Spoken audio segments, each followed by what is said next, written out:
Well, here it is. After a bit of a delayed completion, my 2017 Polaris Sportsman 850 SP. The last video I made was over the winter. There wasn't much to say in that video, just a bit of an update how the other tires were doing and how the four-wheeler was acting. As you can see, there's been a couple of, four really big changes, I guess. I updated the four-wheeler with a square rim and tire setup. As you can see from the front, looks a little bit like a monster truck. I put a set of STI Outback Max tires, 28-inch, and a set of Moose Utility Division rims. There's no more spacers on the four-wheeler. There was before. I was able to get rid of those with I think it's a +4 offset for the rims. So they sit just perfect. They sit absolutely perfectly square, as you can see.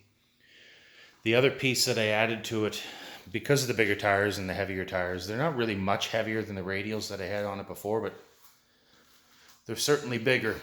They're almost 2 inches bigger than the 27 Kimpex Trail Warriors that I had on before. But so while we were at it, we re-geared it, or put a new clutch in from CVTech. It started raining. It makes a massive difference. If you're a Polaris guy and you have that familiar thunk that you get from the sound of the belt spooling up and quickly engaging, I tell you, change the clutch, man. I don't care if you do CVTech or whatever company it is you buy from, but it really and truly does make a massive difference. You'll hear about it. You'll hear how much of a difference a clutch makes to it, but you don't realize it until you buy a different one and one that's not as heavy and as complicated as a Polaris clutch, the difference that it really and truly makes. So the one that we installed on mine was geared for a high lifter, and it does make it's night and day, absolutely night and day. It still doesn't come on like machines that have a wet clutch, like a Yamaha or not even a Cat, but a Yamaha, I guess, would be the main one to compare to. Even a Can-Am.